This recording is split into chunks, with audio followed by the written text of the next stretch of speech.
And now here's another Filipino making waves on the global scene. Youth leader Mirus was recognized by US-based organization for his championing education and disadvantaged communities. Let's hear more about this honor from Mirus. He joins us on The Final Word. Mirus, thank you so much for joining us. What was the catalyst? Thank you so much. Good evening. Congratulations to you, first of all. But what was the catalyst that made you decide that I want to be an education and youth advocate? I would like to help my fellow Filipinos who are part of disadvantaged communities. Well, to answer that question, I'm a big fan of this word called inclusivity. And as an individual that grew up in the suburbs of Manila, where I saw poverty at a first-hand basis, I knew that there had to be something. The question at the back of my mind was, in anything that we do in the world getting better or for worse, what can we do about it? And leading up to that, I wanted to create opportunities, I wanted to create initiatives, but unfortunately I wasn't. A lot of people would seem to think that I was an honor student, that I was a consistent leader, but I wasn't. I consider myself a late bloomer that actually really started volunteering at a national scene only until senior high school. My biggest advocacy has always been giving opportunities to anyone, to any youth, because I want to be a representative that anyone can make a difference. So Mirus, tell us, how will this recognition from the We Are Family Foundation of the United States, further implement and support your organization's initiatives? So out of thousands of applications, fortunately, I was one of them.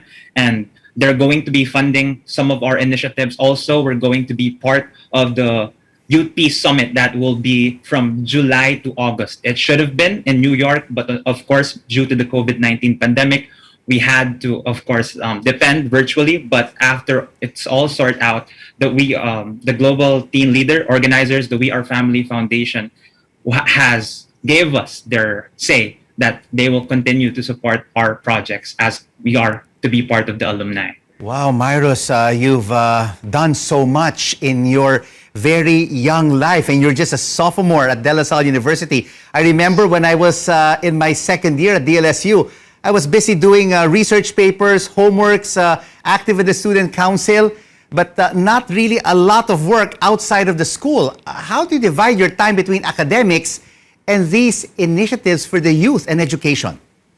I would always say, once you're passionate in what you do, once you know your why into your advocacy, which should be incorporated when it comes to our deepest experiences, or quote unquote hugot, the rest follows. So proper time management had to go in place, doing a lot of tasks, of course, aside from what we do in school, as being a Lasallian has a lot already of things to do. Yes. I'm also still active, of course, in organizations in the university, but not working in the nonprofit sector, something that isn't a norm when it comes to our age, is something that I really love. Volunteering, community development, it's always been part of my lifestyle. And of course, COVID-19 came to our lives unexpectedly. How did this pandemic change the way your organization operates? It was a blessing in disguise, if I were to say that clearly. Because at the start of COVID, late March last year, we were planning to stop operations. We didn't know what was to come, but we managed to become resilient. And we actually risked in such a way that we decided to scale. My first founded organization in October 2019 was Youth Advocates for the Philippines. And in the span of 6 months, we were able to garner more than 6,000 volunteers, which led us to know that there was something right that we were doing. And in August, in celebration of ASEAN's foundation, we actually scaled and became the ASEAN Youth Advocates Network, where currently we are present in more than 8 countries. With of course, after winning this honor, will give us the opportunity to scale globally. We need more Mirus Ponons in the world and in the Philippines. How do we transform the youth of today to be like you and other role model youths who advocate education and and help disadvantaged communities? What will attract them to be in this kind of challenging role in their lives? There are a lot of things that are happening in our world, including the COVID-19 pandemic. And we have seen the power of the youth where we saw a lot of initiatives just really blow up since the COVID-19 pandemic, meaning that we can do so much more. Regardless of what we have done, the youth are one of the biggest stakeholders, especially the 2022 election in the Philippines coming up.